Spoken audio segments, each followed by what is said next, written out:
I'm gonna.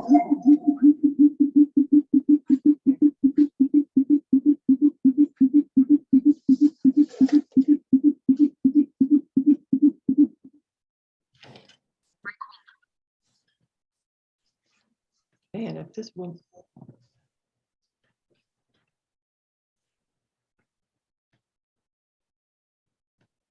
Oh, it's not.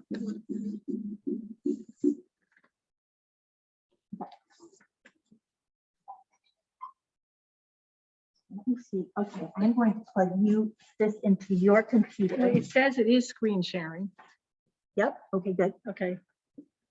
Okay, and if we can plug this into yours, Oh, I just turned over the meeting to you. okay. What has to be plugged in? Have you got? Can I plug that in? Can that go in? Is that a regular? Is Yep. that this? Wait a minute, I don't know. Right. All right, excellent. That's good. Okay, so can people hear me now? But I'm not, my, Let me go. I'm gonna go get in over here. It started already? Yeah. Right, make her another library. hasn't started yet. Oh. Yeah, she wants to meet.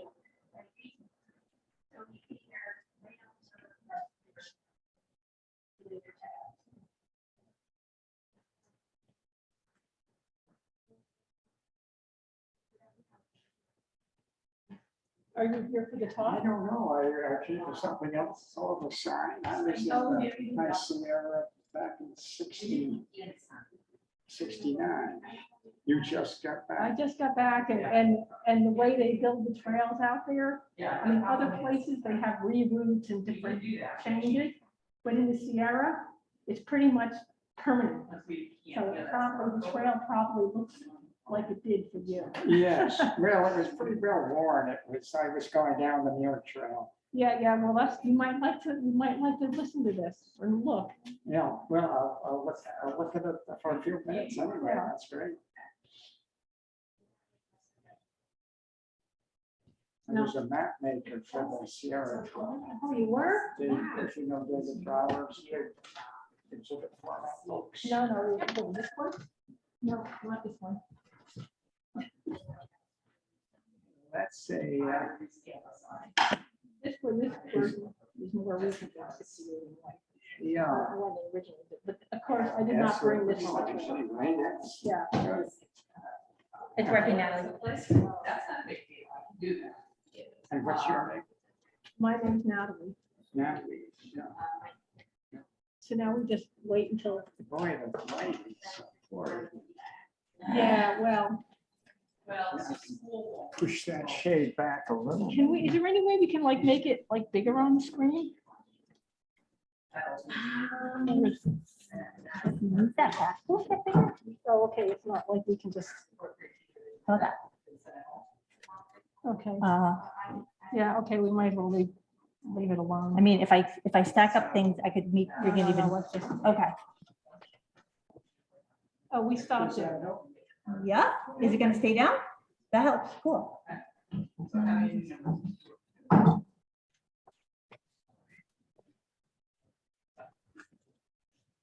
So we're now at the lowest point on the United States, Wow. 99 degrees at 8 a.m. My God, that's And awful. then a week later, I'm at the highest point in the continental United Wow. That is so cool. States. Okay, so, Okay. I thought a lot of people were coming, but No, I mean, I know my folks are coming too, my dad and my stepmother. oh, okay, Okay. okay, great. Yeah, Yeah. just 7 minutes before 3. Yeah. You still got time. So I just got an email from Catherine. She said 5 of them are doing it on Zoom. Oh, okay. Well, it's funny because she asked me for a ride home. Oh, Sometimes I think she's got so much stuff running through her head that she doesn't keep track. So I guess I won't be driving her home.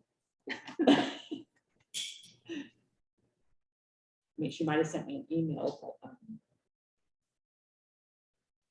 and she texted me late last night. to ask me. Well, I think I'm gonna get something out of the car. Okay. I'll be right back.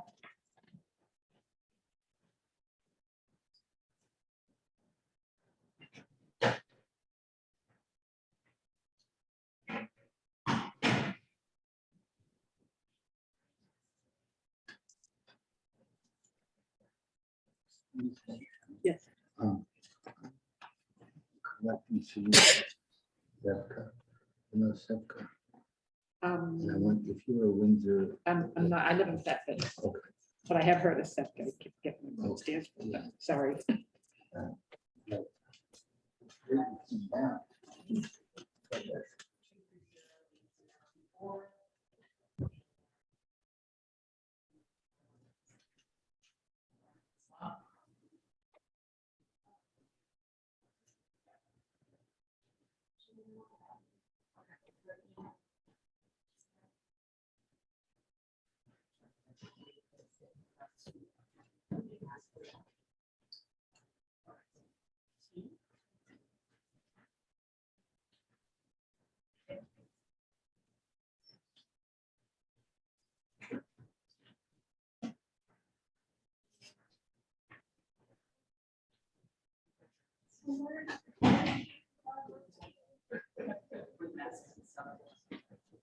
Barbara?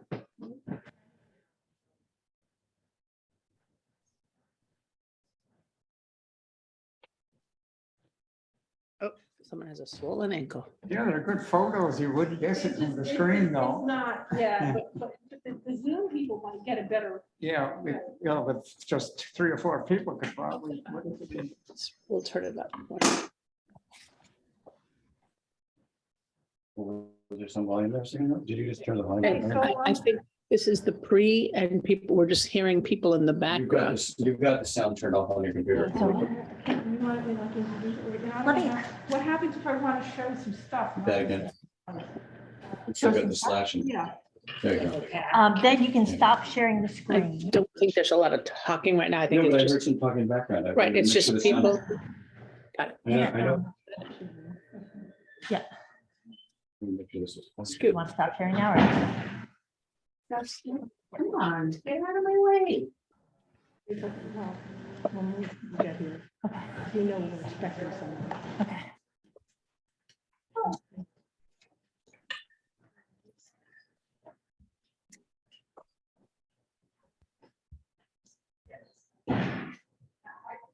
And would you mind wearing a mask or would that be, What's if that? we had an extra mask, would you mind? Just because you might be a little close? Oh, I'm sorry. Oh, no, not at all. We're just.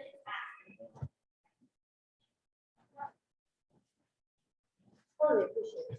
I had 4 shots. Oh, I know. So, people on Zoom, I'm trying to find out if you can hear me, the speaker. They can, because I was listening to the Zoom in there. They can. I was working. Here. you know, Yeah. Oh, thank you so much. Oh, cute. Was she hiking solo? Yes, I was hiking solo. Can you hear me?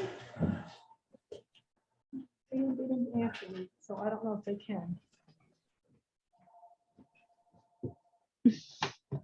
We'll be starting in a few Library, minutes. this is Barbara. Isn't that the microphone? Oh, is that the microphone? Yeah. Okay, so I should be over there, not here. Okay. So- If you want, I could send you an invitation.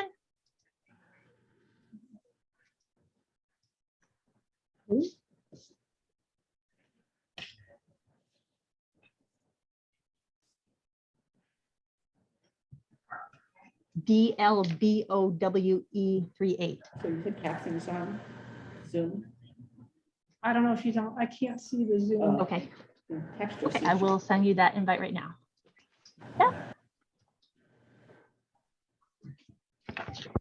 I've never been a host on Zoom before, so. And we know there's a few other people that are planning to come, so I was just gonna let these go through. You'll see more important things later.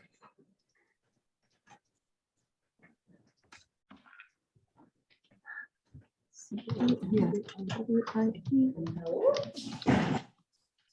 I- Oh, okay, now I see people.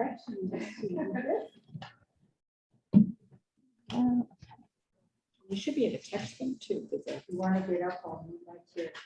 Yeah. Catherine said she can. Okay.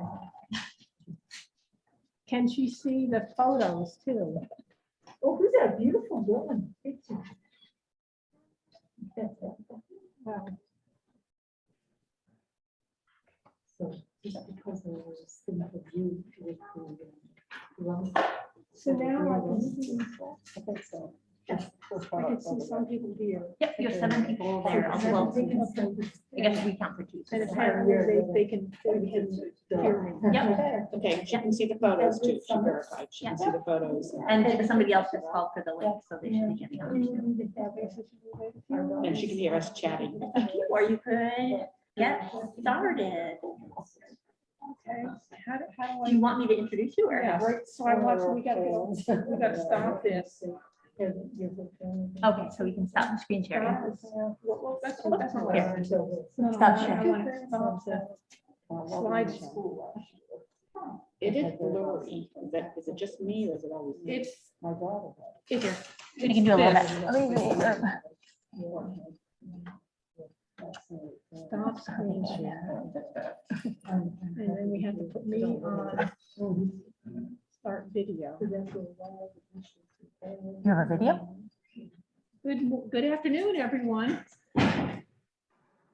Right, now I'm here, but I don't say I'm the host. You are the host.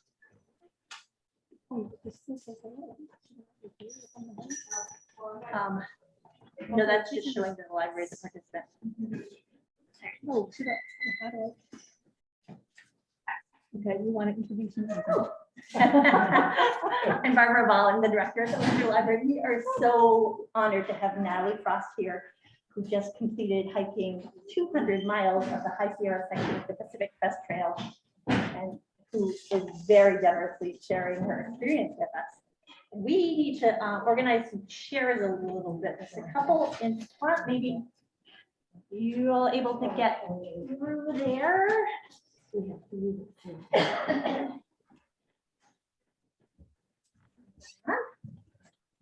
And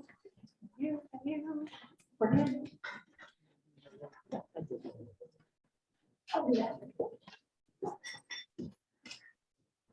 Okay, this is the first time I've been a host for Zoom, and we're also doing this in person here. It doesn't change the history. I went in and edited it, With a new number.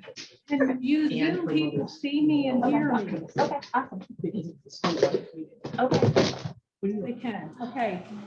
So, yeah, so I hiked the Sierra section of the PCT this summer in July and beginning of August. And I wanted to start with showing a map of California. That, so.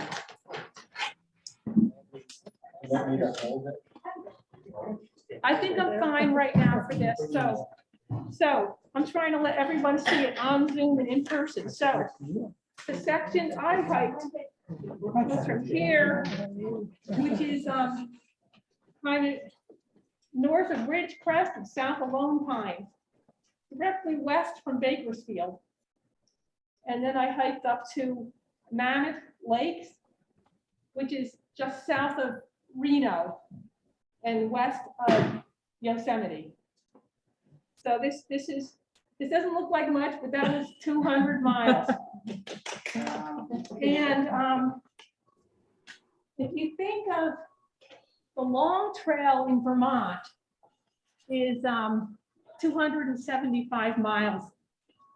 And that usually takes like 3 weeks or more. And that's the whole of Vermont from the Massachusetts border to the Canadian border. And we all know that there's many ways we can drive across the mountains in Vermont. But this section that I did on the PCT in the Sierras, for this whole 200 miles, there were no road crossings. Oh, So I started out, we drove up and I was dropped off on this road. And then where I ended actually was not even quite a road crossing. It was 3/10 of a mile from there. So any place in between in those 200 miles, if you needed to leave the trail and go to a town, you had to hike at least 7 miles and usually over another mountain pass. Oh, And then you had to hitchhike or get a ride or something. And then it's like another 20 miles to a town that might have a Cumberland Farm type place and not even a real grocery store. Okay, so I'm gonna, hopefully I can get to the slides here. Oops. Hold on. So I'm going to start out with trail building. This is something I was really, really impressed with. make sure you're sharing your screen too. just for the Oops. Zoom people. Okay, I guess I'm not. How do I do that?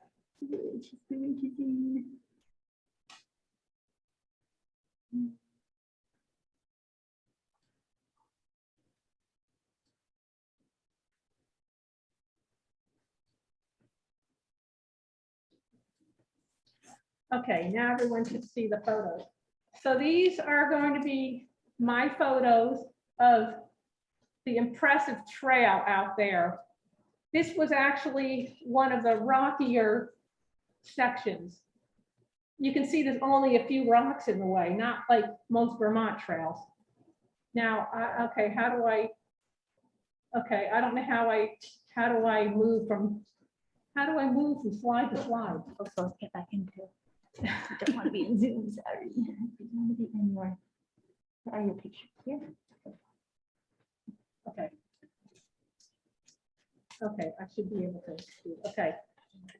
This one actually is like flat rock walking and then little rocks. Here is a nice, easy section of trail. So it was relatively very easy walking out there. Natalie, your slides aren't moving. Slides are moved right. I'm going to be moving each one as I go. All right.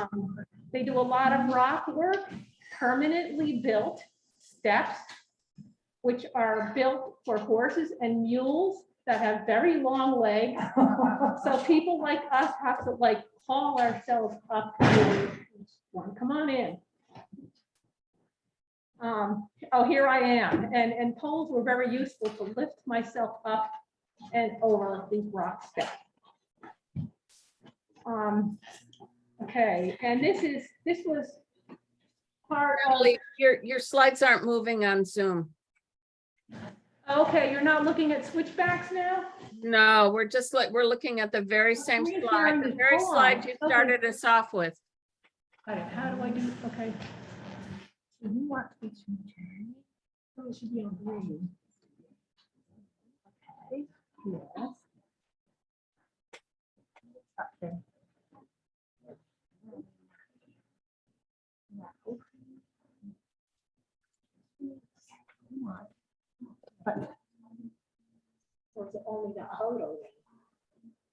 Yeah, that's not. We'll choose what slide and. Okay, hopefully we have solved that problem. Okay, can you see that now? That's the one that was a very easy walking trail. Very easy on your feet. It's really small. Really small, okay, I It's don't know if I really- can do anything It's about a that. thumbprint. Uh-oh. Does anybody know that, how to do that? Well, I'm just gonna, while they're trying to get a technical person, I'm just gonna continue here through the steps and me hauling myself up over these mule steps. And this is called the Golden Staircase. It's a series of switchbacks that are really well built. And it's just amazing how much easier it is to get down a hill out there than it is here. There's another example of the golden staircase switchbacks. And here is where they put a lot of work into these, they took big rocks and turned them into little rocks. So the Zoom people said it's only like a fun thing.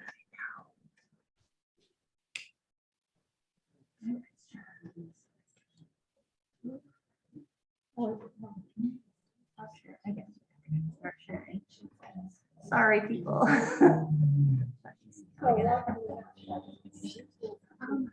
One picture has some switchbacks. Right.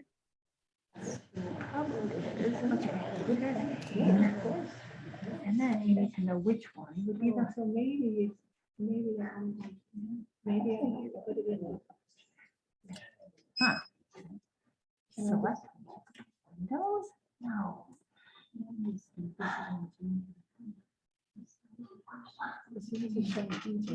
I know.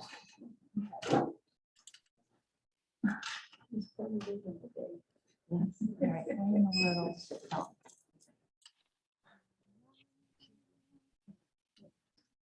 So here we have these. And then you want to share your screen, which is great, but it would be really nice to actually show the whole screen as the pictures are moving and not just a single picture. There's no slideshow function? Here we go. Oh, but then, Picture tools, all right, so there's a slide in. and then you can try it on slideshow, see if that works. All right, now, can we? Sorry, Natalie. Here we go. Okay. And now, can we share the screen? Stop sharing. And start sharing. Share screen and. Hi. I'm going to just, since everybody is here, I'm going to go over. So this is what I wore on the trail. I made my special skirt so that my backpack would have a nice smooth thing instead of bumps where belt loops and things are. And I always wore gloves. I call these my ladies' tea gloves because I got these are like little nylon gloves I got like at the thrift store, and they worked perfectly for me. And then I almost always use my poles too. And I usually have a long sleeve shirt on because it's hot and sunny. You want to be protected from the sun, from the wind, from the cold, from the sleet, and from the dust. And that's where a bandana would come in handy. So I'd either wear it around my neck or over my nose for the dust or on my head. And sometimes I would stick it in the creek to get it wet and stick it on my head. Sometimes I wished it was dry when it wasn't. Okay. So Natalie, why gloves? Is it cold? why partly for sun protection. Oh, yeah. To keep clean.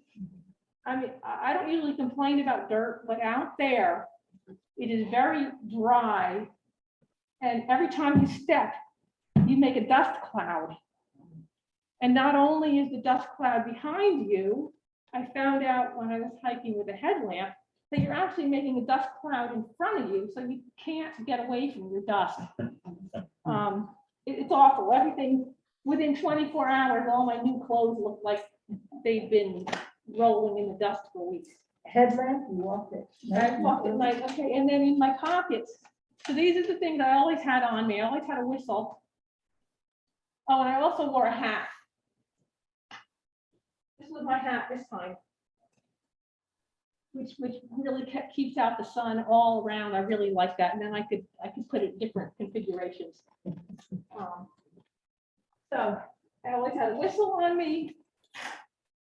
I almost always had paper map. This is one example of a kind of map that I was using. What else in my pocket?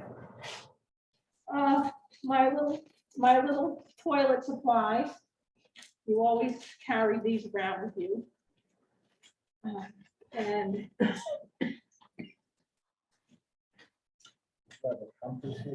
I carried my phone, which basically was down to just camera mode. So, and I also had maps on my phone. In that whole time, I probably had cell service for only the last 3 days when I was near Mammoth. Always carry your spoon, because you never know if somebody's gonna offer you something like ice cream or anything that might be needed with a spoon, and if you've got it with you, you're prepared. And then I always had sunscreen and lip balm. So, those were the things that I always had on my person. If you were to do it again, would you use all the same things? Would you use that same hat, or did you find something, do you know what you would want differently? Oh, no, I would continue using that hat. What would I want differently? This time I was actually pretty good. The one thing I did not use this time was the bug net, the head net. I didn't run into mosquito problems. Some other people did. I have a little tiny camp towel that I didn't use other times, but this time I used it a lot. What else? I guess I was pretty satisfied with everything I had. So let's see if we can get back to the Zoom here, or the slides. So Zoom people, you can tell me if you can see these. This is the switchbacks of the golden staircase. This is, okay, they take big rocks and turn them into little rocks. And these are like fist-sized rocks, which are really hard for people, but they're like probably perfect for the mules and horses.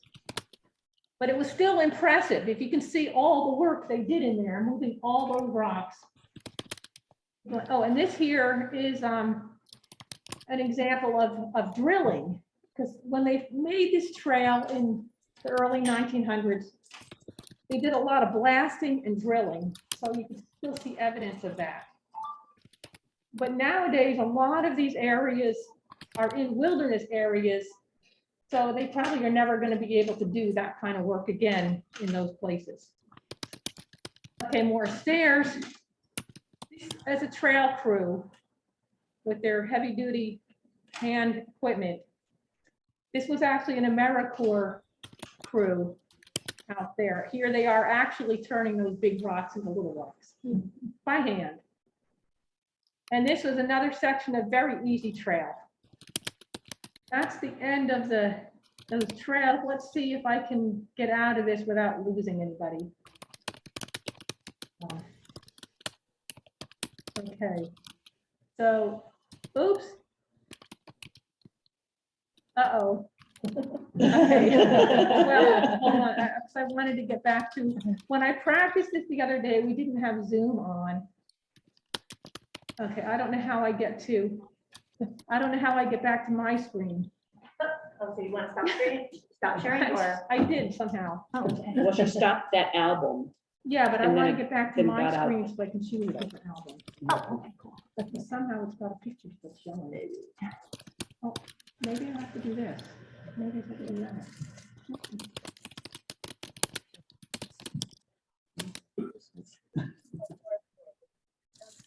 That where you want to be? No. Yeah. I want to go back to my screen.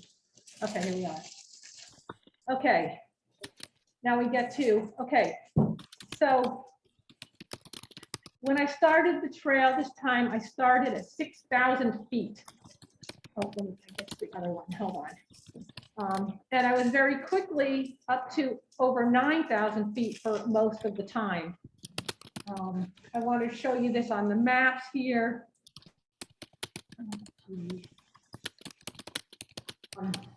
This is an example of the maps that I used. I had these on my phone. But what I wanted to show people was this one. Okay, this is the profile. So it shows you what your elevation gain is going to be. So here it's, oops, I'm not on the right one. Hold on. Sorry, I need to do H. Okay. So get all the way down past the maps to the profiles. Okay. We on Zoom aren't seeing anything. You're not seeing, oh, okay. How do I go back to screen share again? but we've never seen. Hold on a minute. No, I don't know, Natalie, but when I first logged on, the pictures were large. And mostly I was I seeing. don't have Nope. it. You know what? One day. I'm sorry. So when we first got on, yeah, it seemed to work then, but I need to change something. So then I was very quickly to above 10,000 feet for most of the time. And the highest point on the trail is at Forester Pass, and that's a little over 13,000 feet. But I took a side trip and I hiked up Mount Whitney, which is 14,505 feet. And that's the highest point in the continental United States. So it's like we're getting all these elevation gains, but the trail generally was no more than 500 feet elevation gain per mile. And anybody who's hiked in the Green Mountains and the White Mountains, it's like, okay, a lot of the trails around here are 8,000 feet per mile or more. So therefore, in a way, it was easier hiking out there because we didn't have the extreme steep grade. But we would have this one fairly easy grade for 7 miles to the top of the pass. And then you'd go down a nice grade for 5 miles, and then slowly another 6 miles to the top of the next pass. So really wasn't a whole lot of very level walking. Okay, so what we were trying to do on the Zoom here was get to the pictures of the passes, or I was showing the profiles there. But, okay, I think, did we lose them? No, we're still here. Okay, and if everybody can hear me, then that's okay. We'll just continue with talking then. How about if we, okay. So people say, well, what did you do? Like, what was like the scary times? So one of the things you need to watch out for out there is the afternoon thunderstorms. Really don't want to be out above tree line, or especially at the top of the pass during lightning storms. So one day I'm going along, I'm hiking along, and I had a destination in mind, and I hear thunder behind me towards Mount Whitney. It's like, okay, those clouds are safely behind me down to the southeast. I'm going along and it's like, oh, I'm in a nice sunny blue sky area. But over here, there's more thunder and lightning. And it seems to be coming in from the east, but usually the weather comes from the west. But maybe I'm wrong, and they do seem to be getting closer to me. And I'm going along, and there's nobody else out on the trail, and I'm speeding up. I'm getting pushed by the thunder. And this couple comes towards me in the other direction. They're like, yeah, they just came across this Bighorn Plateau, this big open area. They said, yeah, if you're gonna want to get over there, you better go fast. Did you need me? Nope. Okay. I mean, I don't know where you want to be. Yeah. Okay, so I wanted to get back out of, oh, that's Forester Pass. Okay, we'll get back there. So I wanted to get to that one. Oops, which now, did I just lose it all again? I think I lost it. There you go. You're still on. You're still on Zoom. Okay, so here, I wanted to show that picture. So I'm get up here onto the Bighorn Plateau. I'm out of the trees and I have to cross this like half-mile open land. And it's like, wow, look at this. Thunder there, thunder here. I think it's getting closer to me. And I said, but at least I think I can take one picture. So I did. So that's like the only one I got. And I was going as fast as I could, and I'm out of breath. We're a high elevation. And I finally get across and I go down slightly and there's a few trees. And I was like, ah, I can breathe. And then the sleet started. But at least I was in the trees. And it's like, does the sleet come before the lightning or after the lightning? Well, I quickly found out it comes immediately before. But I was in the trees by then. I felt I was safe. And I'm like totally covered with these tiny ice balls that are melting all over me. And well, I did have my pack cover on, so my pack was safe, but I didn't have my rain gear on. And I'm going as fast as I can down, looking for the destination where we're supposed to be camping. Well, I finally get down to where I see one tent, and I go up to the tent and I say, "Oh, can I sleep here with you tonight?" And this voice comes up like saying, "I don't have any room in my tent." And I said, "That's not what I meant." So I set up my tent in the rain and the sleet, and I get everything up. I get my stuff in, and I jump in my tent, and it's like this is the most wonderful moment of accomplishment. I'm a little drippy, but I'm dry in my tent. It was just, and you had these moments every day of accomplishment and success. Well, about a half an hour later, the thunder stopped, the rain stopped, the sun came out. So I come out, I take all my stuff and hang it up, and in an hour, everything is dry again. And that's what happens out west. Now, let me see. Okay, there I am after the rain when things are drying out. It was just amazing. Here's another day where we had a takedown camp when it was wet. And during the middle of the day when it was dry, we just took everything out, laid them out to dry. So I wanted to get, okay. Could I interrupt a moment? Is anyone on Zoom seeing any of your slides? Because I don't. Okay, No. maybe we're not. No slides. No. I have a, Hey, also, while we've taken a break, could Diane mute herself? Because we all hear her typing. Could everybody just mute theirs unless we're chatting with Nat? Hi, Natalie. I'm gonna stop your screen sharing. if Okay. you can, because then maybe we can. So I'm going to ask people here if anyone has any particular questions they'd like an answer to. What did you eat? Oh, well, hold on a minute. Well, you, and then you.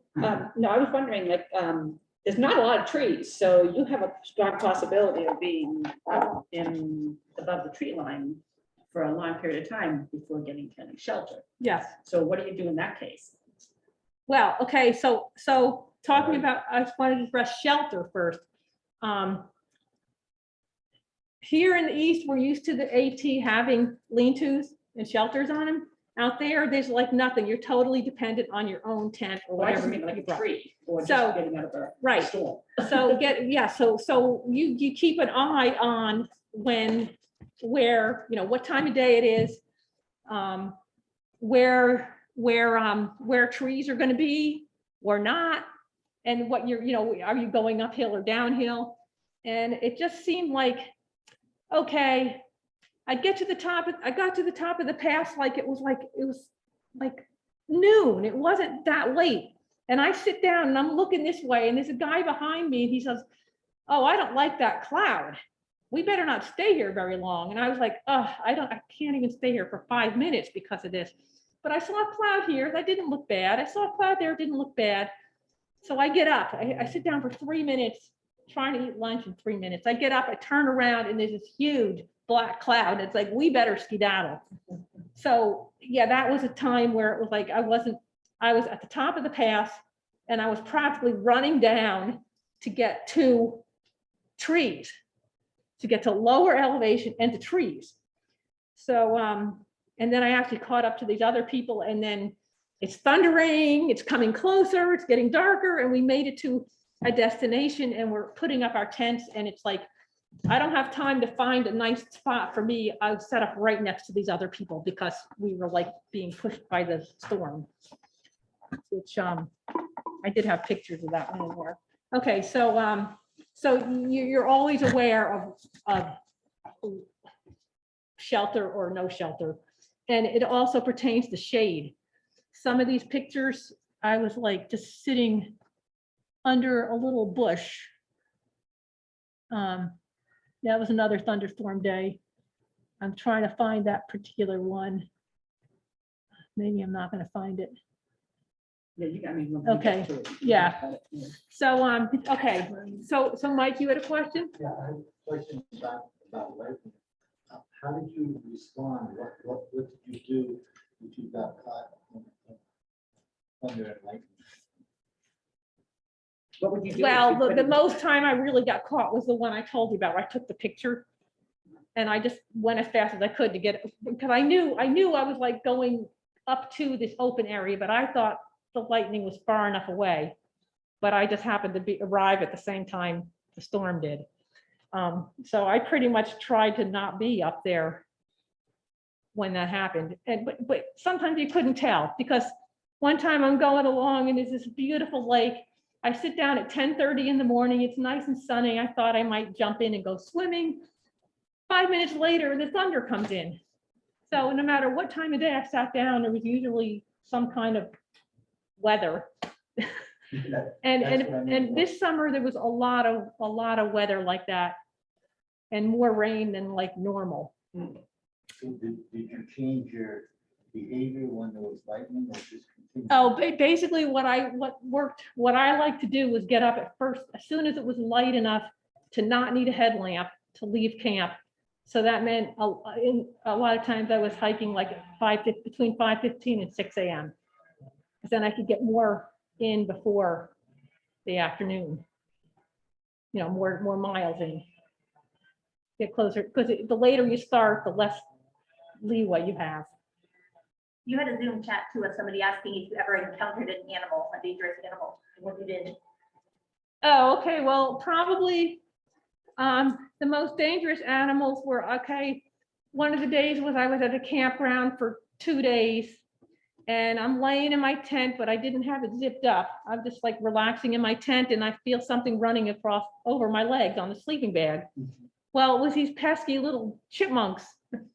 So those were probably the most, the thing that the most bothersome to me on this trip was little rodent type things like that. And you had a question?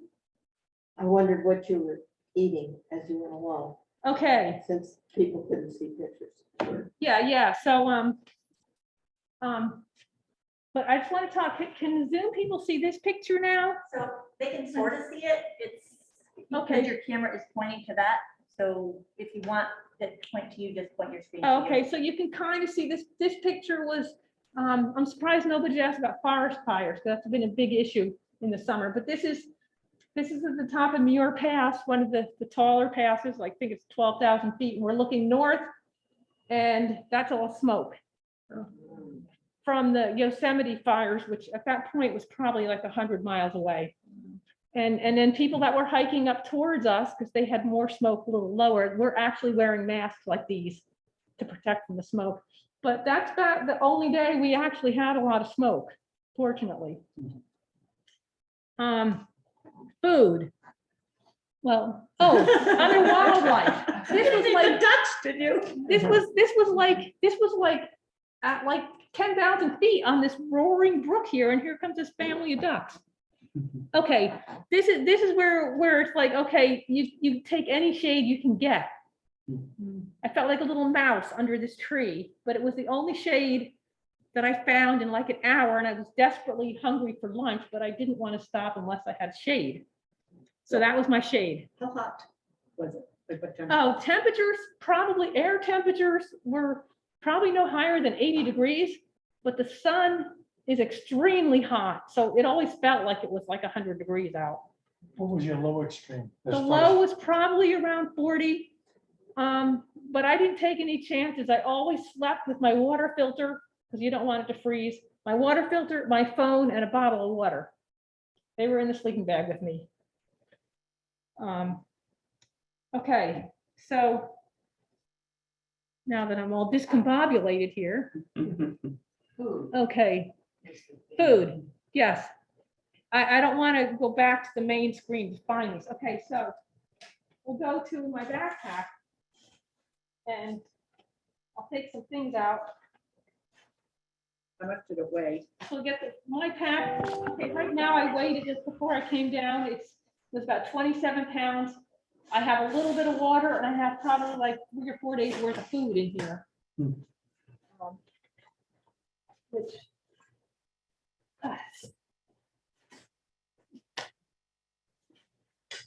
On this part of the trail, you're required to use a bear canister. So, okay, this is what my bear canister looks like. Think of a giant prescription medicine bottle with a latch, child-proof cap. I'm not going to latch it because it's really hard to undo. So, my container weighs 2.5 pounds. There's some lighter weight ones, but they're like $600.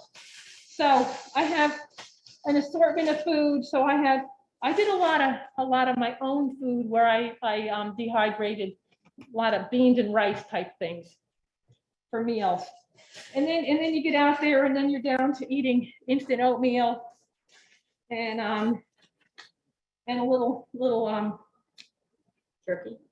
jerky type things, sausage things. I had instant coffee or other drinks like that sometimes. One thing that I found was really, really useful, especially being in higher elevation, was the energy drinks, or the what do you call them? The electrolyte drinks. I had a lot of snack type things. So some of these were some favorites to begin with, and then by the end, I couldn't eat them anymore. Honey Stingers, instant breakfast. These used to be my favorite. I don't know if I'll ever eat any of these anymore. Different kinds of things that a lot of these are not things that I normally eat, but out there you eat what you can get. Especially when you're only going to like the little, not real grocery store. Oh, okay, so I don't know if I have a lot of real meals. Okay, and then a lot of dried fruit and things like that. So I guess I don't really have a lot of my real meals here. And I went without a stove. I cold soaked. So basically, I'd take my oatmeal, put it in here, pour on the water, let it sit for half an hour, and then eat it. Do that with most of my meals. I decided I love to cook at home, but out on the trail, I wanted to do as little housekeeping as possible. This was my food bowl. This and my spoon, and then I had water bottles. Okay. So that was 3 days worth of food. Every 3 days or so, you were walking that extra mile. No. I actually resupply was in the town where I had to walk 7 miles over this path and then get a hitch down 13 miles to the town. But I had my resupply waiting for me there. So I planned for like 6 or 7 days of food carried, which usually filled. I mean, I can fit 8 days worth of food for me in here. Then after that, I wasn't able to go as fast as I thought I wanted to. So I was basically running out of food. I'm gonna make it to my resupply place. But there was this alternative place in here.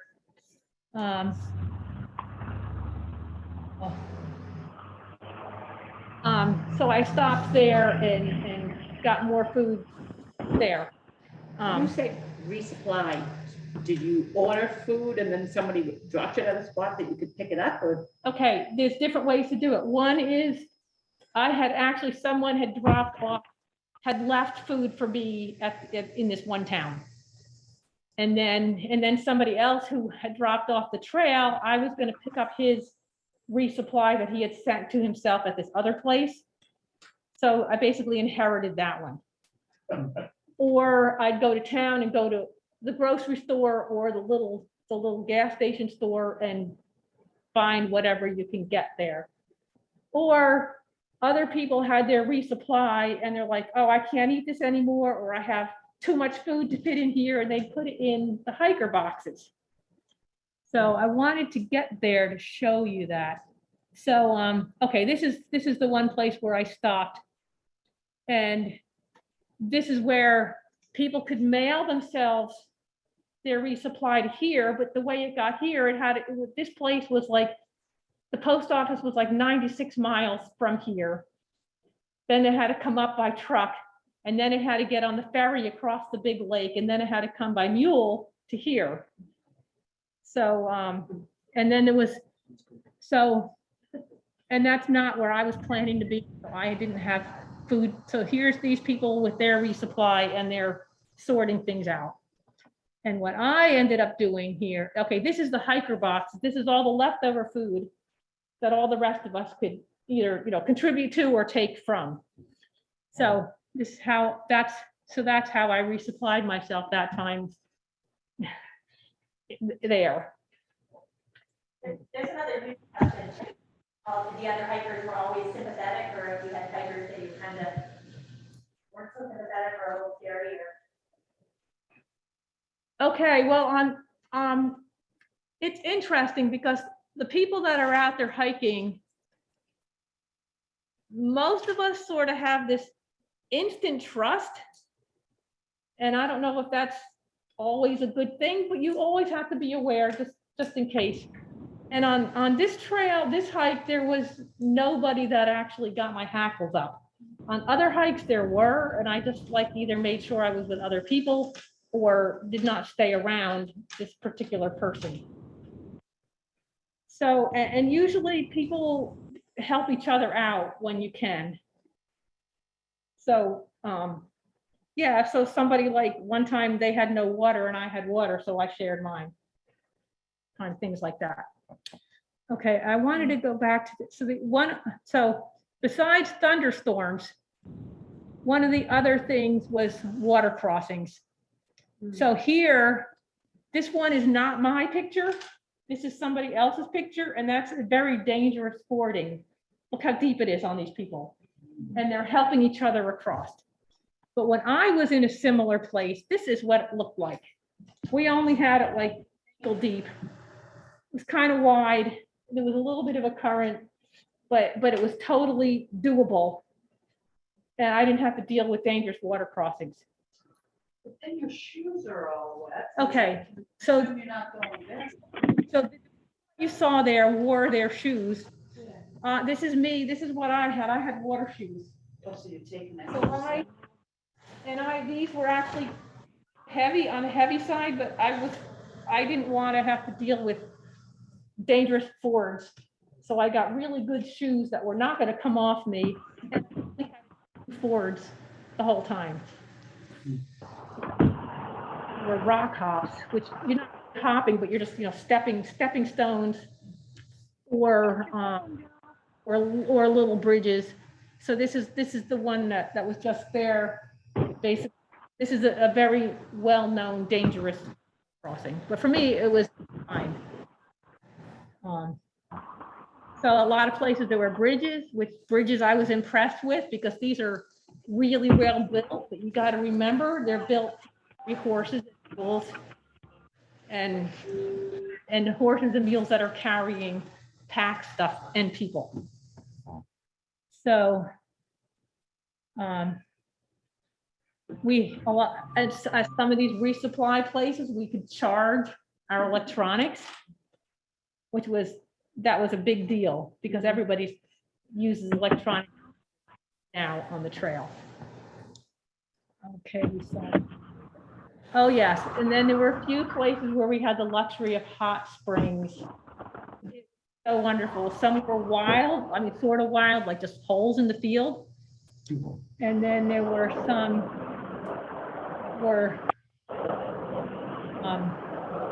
were walled in. Okay, this turns out, but it's some kind of a ground squirrel. Okay, so some of the people on the trail, this family, the father, the mother, and the 9-year-old and the 11-year-old are hiking the John Muir Trail, 211 miles. And on my section of the PCT, we were pretty much contiguous with that trail. I actually met this family where the John Muir Trail began. And then we didn't see each other. Yeah, we were every night. Never hiked. Most days I hiked alone during the day. I'm still listening to my sister quit, and what's the name? Barbara didn't, but He needs to mute themselves. Yes, please. Okay, I'm not sure. Natalie, the person on the phone needs to mute Oh. themselves, please. Person on the Okay, phone, I don't know please how to mute do it. yourself. Yeah, I don't know how to, and I don't, there's supposed to be some way that I can mute everybody, but I don't know how to do it. Okay, We keep So- seeing that phone too, so we don't get to see the pictures half the time because the phone keeps popping up. Right. right, that person is not muted. Okay. Okay, so this family was very impressive, and these kids were amazing. They just loved hiking. And you saw all kinds of people out there. Okay, so this was another thunderstorm time. I had come down to this lake, and I found a really nice spot to put my tent right near the shore of the lake, and I didn't see anybody else around. And about 10 minutes after I got all set up, I see these clouds moving in, and here comes the thunder. And I'm like, maybe I should move. Maybe I'm in a place that's, too exposed. And then this family comes along, and I met them, and it's like, oh, I'm so glad you're here. Do you think this is a safe place to be? And they say, oh yeah, this is fine. So they all set up, and then it starts to really thunder and start to rain. So I crawl in my tent. It's like 4 o'clock. And then it's really pouring out, and the thunder was crashing all around us. And I knew this family was someplace nearby. And then I heard all these voices, and then nothing. And then finally the rain stopped. I get up, and right next door to me is another tent. Well, this guy, the other guy in the red jacket there, he pulled in during the middle of the storm. He was like on the path when it started. So he had to hook it down to where we were. And this family helped him find a site. So that's what I had heard. So he's setting up in the pouring rain. I'm all cozy in my tent, not knowing what's going on. And then the same as that other time, the clouds sort of move away. It brightens up a bit. We spread stuff out to dry, and then we all stand around visiting for about an hour. So, and that guy, then he went on his way. I don't think I ever saw him again.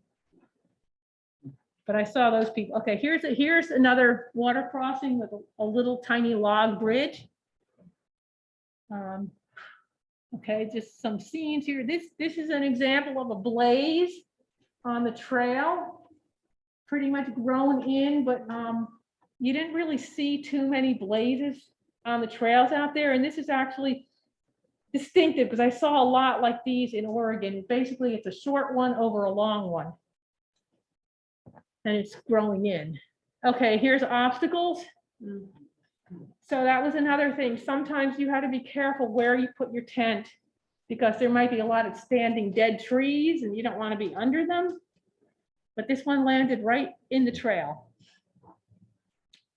Okay, this is one of the big lakes with a ferry in it, and it's so dry out there that the water level is down to 20%. And this lake, this whole series of lakes right in this area were actually dammed up meadows, because you could see old stumps in there, for hydropower. So basically this whole area was on power for San Francisco. This was not the drinking water like further south in California. So so this is where so that was one of my great beautiful camping spots on the lake. And here we came to the fire from 2 years ago. This was one where a lot of people had to be evacuated. So all these dead trees, like you don't want to be camping there. Do you have any trouble getting water with the water shortage and Um, the droughts and the dryness? Yeah, you had, that was another thing you, besides the rain and the thunder and the lightning, you had to plan your day around water too sometimes. So,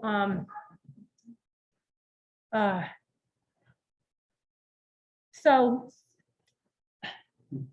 on our maps, a lot of times they will indicate different water sources. So we have idea of what's, where you might find water. You don't always know if it's going to be water there. And so there was one, oh, that's our ferry boat. So I just want to go over this. Okay, so normally their ferry boat is a pretty big boat that can hold like a dozen people, but there's not enough water in the lake. There's too much, the boat can't, just not enough water for it. So we had this like 4-passenger little motorboat, 4-passenger and our pilot. That was like a little scary. But it was actually fun. Where was that taking you? I don't understand. This, okay, so this place here, the trail was at one end of the lake and the resort was at the other end of the lake. And where this resort was, there was a road that went down off the mountains. So that was a resupply place. So I had to walk from this end of the lake 5 miles to get to the resort. But on the way back, I took the ferry up the lake. So that was like, so there was not a direct road crossing to the trail. You had to walk the 5 miles to get to the resort where the road was. Okay. Oh yes, another thunderstorm. Oh, this was, okay, I didn't even get to talk about the geology yet, but this was incredible. This was like the one mountain, you can see there's 2 different kinds of ground there. On the right-hand side is the trail, and that's sort of like older and grassier and pretty stable. And what's on the left, it looks like the whole mountain just collapsed and landed right here. But apparently that didn't happen like yesterday. That happened like hundreds of years ago, or thousands. But I was just really impressed with that because it looks so distinctively different there. And this is actually red cones. So this is volcanic, like pumice. A little hard to see there. So this whole, okay. The geology was fascinating. Okay, this is a bear box where when you're at a real campground that people can drive up, where they have this metal box where it has a special latches so bears can't get it. So you keep your stuff in there. So I'm sitting in there out of the rain and the wetness and sorting my food. So somebody thought I was going to sleep in there, but I wouldn't do that. Okay, other people are there catching fish. These people weren't hiking, they were just camping. They actually, I guess that was is that a brown trout, I think? Well, somebody else shared their trout with us, which we thought was salmon because it was pink. Anyway, okay, that's my tent with the yellow and the gray. And this was, oh, that's the other hot spring. This was a walled-in one. This one was very hot. That's doing my laundry, trying to get it dry before it rains again. There's those chipmunks I was telling you about. And here's one of my trail angels that she gave me a ride to town. This is up here on the mountain. That's the top of the chairlift or the gondola or whatever at Mammoth Mountain. So we're on the west side, not the side where the town is. Is that your goal? Is that where you're heading? No. Okay. The trail does not go over Mammoth Mountain. But we had to go past there to get to town. Okay, here's the bus that would take you down to town. Okay, this is another geological feature. This is Devil's Postpile National Monument. And the trail goes right through it. So it was fascinating. It's basically the volcanic cooling and it created these shapes. Were you in Yosemite when you saw this? Was there? This is in Devil's Post Pile, which is right out of Mammoth. So I didn't get as far as Yosemite. My permit actually didn't go to Yosemite. Is it on the John Muir Trail and the Pacific Crest are the Yes. same at this point? Yeah, but right here is like, this is I'm not exactly on the trail, the PCT and the John Muir Trail are like a half a mile to the west of here. I just sort of made a little loop so I could do a little bit of tourist stuff here. So that's lava, cool like that? Well, yeah. Yes. And there's actually there's some features like this in Yellowstone too, but this was very distinctive here. That's a waterfall in the same area. And this is when we had 24 hours of rain, which was really unusual. All our tents are sagging. My tent is up under the tree.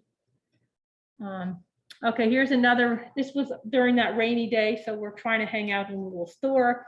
And these guys are all checking out the hiker box here. So they're seeing what they might want to eat if they didn't, wasn't their own food. Here's, instead of a tent, this guy just has a tarp in his sleeping bag. He stayed impressively dry, actually. Okay, this is another family that helped me out, gave me a ride. Okay, this was really interesting. This is actually in outside of Mammoth, and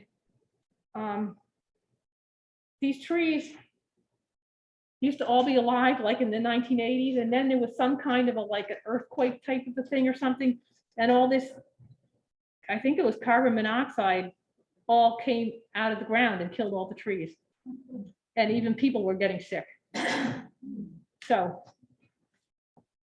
okay, another trail angel to help me out. Now, I wanted to get back to the beginning. I don't think I'm going to get there.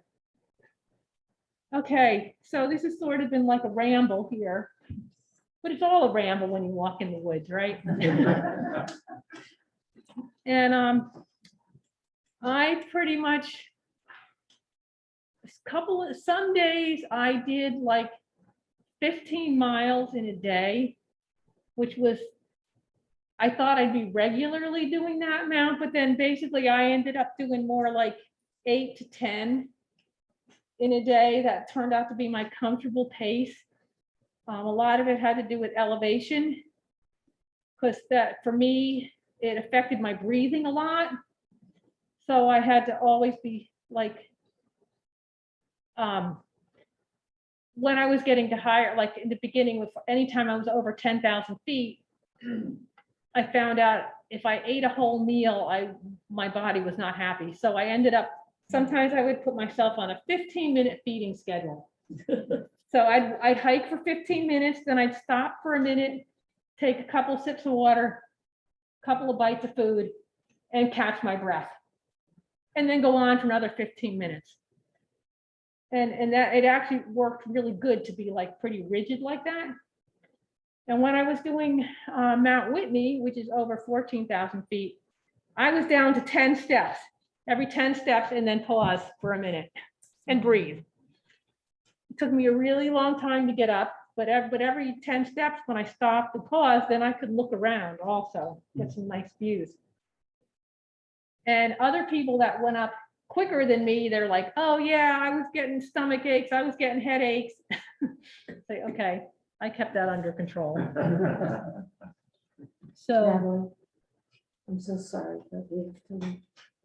okay, well, it's Sorry. 4 o'clock, so we could go on a little, we can go on a little bit longer, or if people want to leave, go ahead. Thank you, this is very interesting. Thank you. Thank you for coming.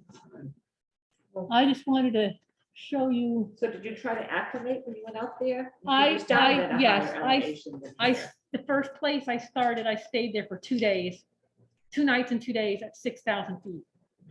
And then I went what I thought was rather slowly along. And then so the next night I was sleeping at 8,000 feet. The next night I went over 10 and down to 9 and slept. So, but after a week or so, I could sleep fine at 11,000 feet. So that wasn't quite as much of an issue.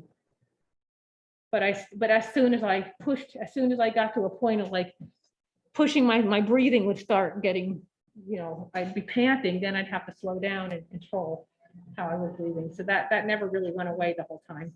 Earlier, you said that your pack was about 27 pounds. Is that what it was for the trip? So when you pack your pack, you have your stuff that you always have. And then you have the variable things like the amount of food and the amount of water. So they call it your base weight is before you add food and water because that varies. Yeah.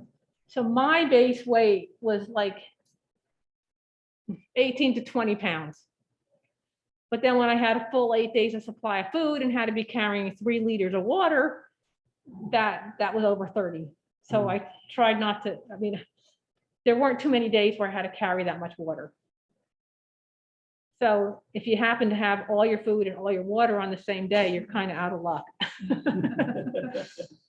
So. How many days total? I didn't catch that when you were on the trail. Oh, this hike, I was out for 3 weeks. Yeah. I'd intended to be longer, but for various reasons, that was it. Which was actually, okay, so the last time I did the PCT, I was planning to go the whole thing from the Mexican border to the Canadian border. But I skipped this section because of all the snow. But then basically when you're through hiking like that, you're focused on getting to Canada. Okay, so you don't want to dawdle too much. But this time it's like, oh, I thought I was going to be out there for 8 weeks. I only have 8 weeks instead of 5 months. So I can take it's like, yeah. And then I kind of had to slow down because of the elevation and breathing. And it's like, it's okay to only do 8 miles in a day. Or if I decide I want to stop at this lake instead of that lake 3 miles later, I can do that. Because I didn't have as definite an ending destination. So in a way, it was a different kind of hiking.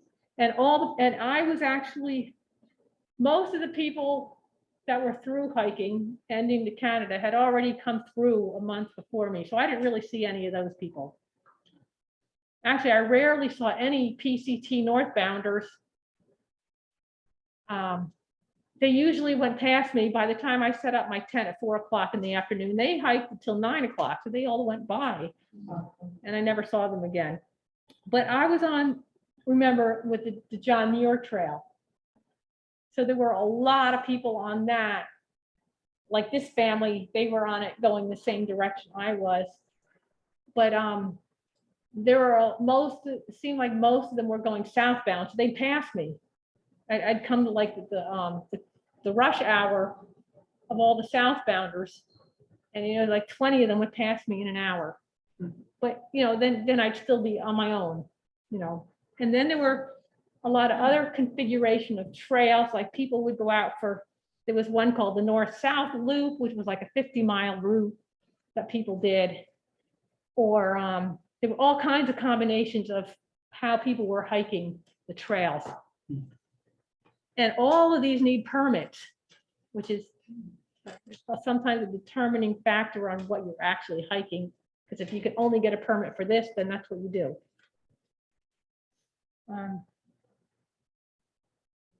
Oh yeah, one other thing was, you can see my little device here. I'm going to try to get it off. So viewers can see it.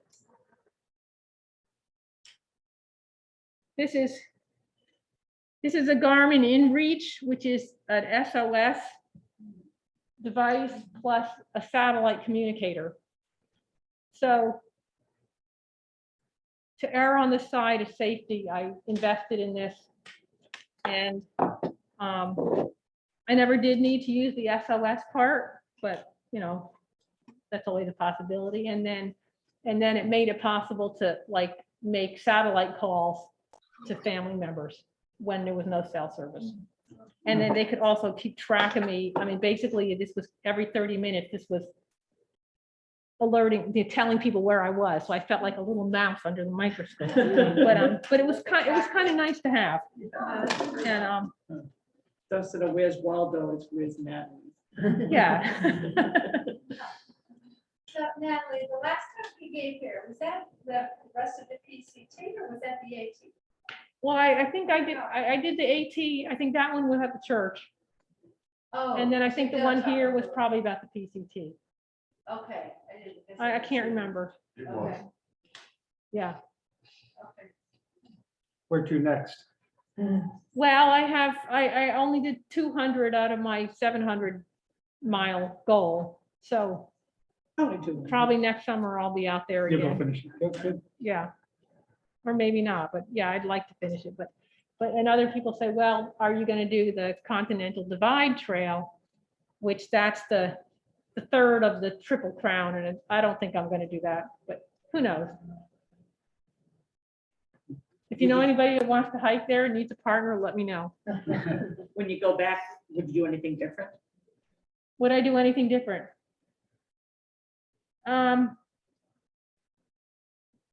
Yeah, I think I'd dilly-dally a little more. Like if I decided I wanted to stay at this lake for an extra day, as long as the limiting factor would probably be the amount of food you have. Yeah. So yeah, and it kind of would be nice to have. It was kind of nice to hike with this. I mean, I didn't really hike with this family, but we usually saw each other every night, so we kind of got to be a trail family. So that was kind of nice. Natalie generously wanted this to be a fundraiser, so Oh. no pressure. But obviously that is. Okay, so any last minute questions? George, tell us what's in, oh, I'm sorry. Oh, It's in the bin. yes. I'm sorry. That's my food in there. Okay. It must have been fairly easy to find water. Oh, okay. Yeah, actually, there was a certain picture I wanted to show you about water. Okay. So my first, I hope the Zoom people can see this one. My first night was here. This is the South Fork of the Kern River. And this one actually has a bridge over it. But if you can see the water down behind me, and you can see the sandy edges, which could be full, and then you look at that bridge and you say, why is there a bridge here? Well, this is actually still considered part of the desert section. This isn't quite into the Sierra yet. So there was actually talk about, is there even going to be water at this place when we get there? So we were pretty sure there was going to be something to get. But this is free range cattle country. So there's the cattle upriver, and there's some like cow bones in the river, and there's some dead fish, and there's all these birds that live under here. It's like, okay, well, I guess I just have to trust my filter because this is the only water for miles. So did it work? I filter, yeah, I didn't get sick. And then there's, okay. Oh, I don't know how to get that person out of the way there. Let's see, maybe. Okay, that's a lake. Okay, this is a youth group. Okay, I wanted to try to get a picture. Oh, we didn't really see too many horses and mules, but they're out. Okay, that's the water source that I was like, okay, go off trail and like 2/10 of a mile down this little side trail in the meadow, there should be a water source. So I'm looking and looking, and I'm going and I'm going, and it's like I'm going way more than that distance. And then I finally found this. This was in this meadow, and it had this, somebody had put a stick stake like here. So there's actually water in here. So I had to like pretty much like, it felt like I was falling into a well to get water out. So if you hadn't found that, you'd be. That one, well, you usually try to have a little more water with you than you need. Yeah.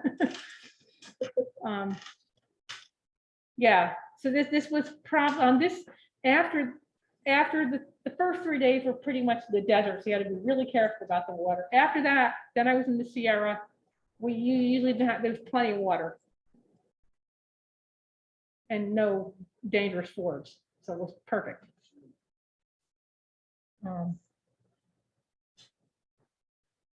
Okay. I guess that's probably it.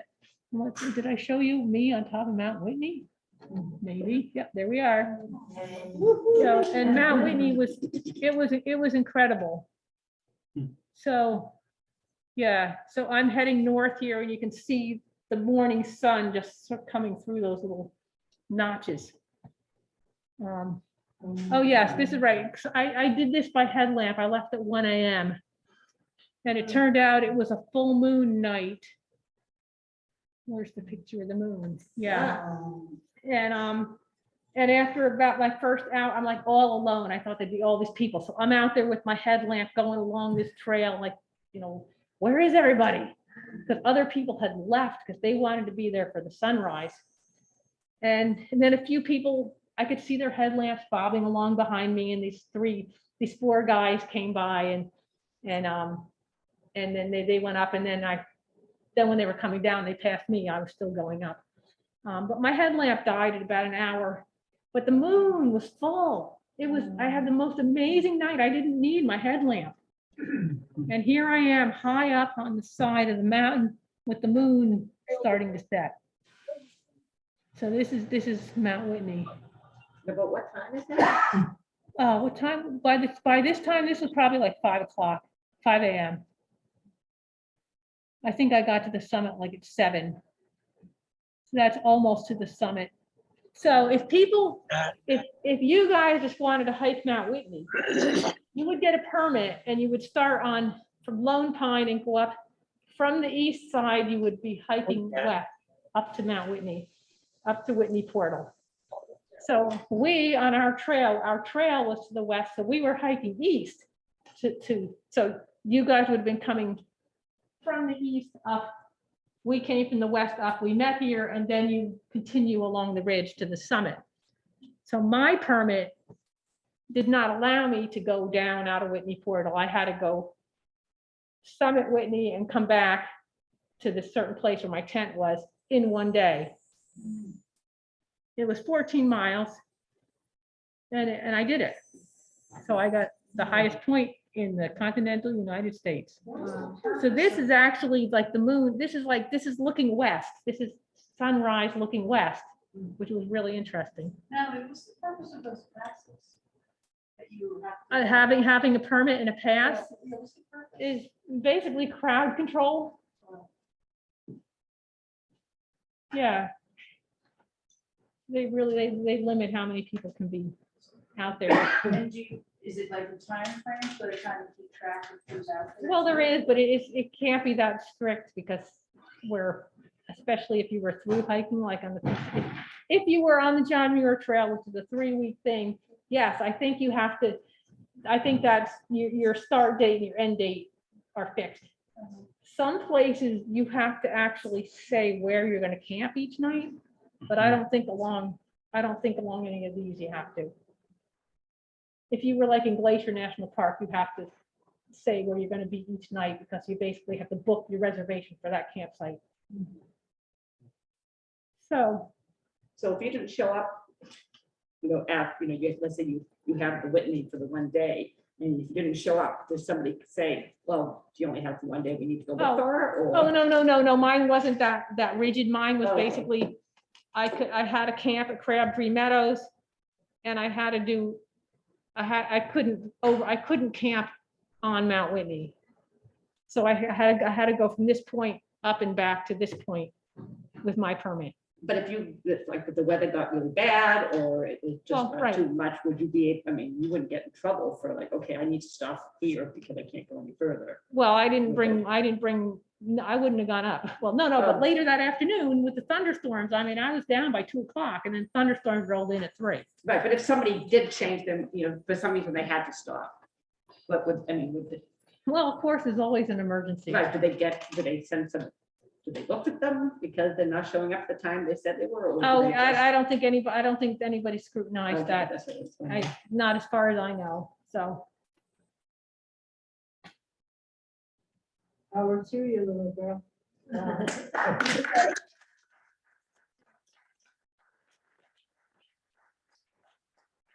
Thank you all Zoom people. Maybe next time we will have all the technical glitches worked out. Okay, Thank you, Natalie. so I don't know how to. Thank you, Natalie. Nice Okay, job. bye, everybody. End meeting for all. Oops, I lost it. I don't know how to end it. I think we just. Oh, here we go. Meeting. Or ending. It's not letting me do it. Thanks, This is it. Natalie. Well, hit Nice to leave see you. meeting. I'm so glad you could come. Good, yeah, that was great. That was great. Yeah. Loved it. Okay, I don't know how to get out of this. Try hitting leave meeting. Because when I go here, it starts showing that, but then it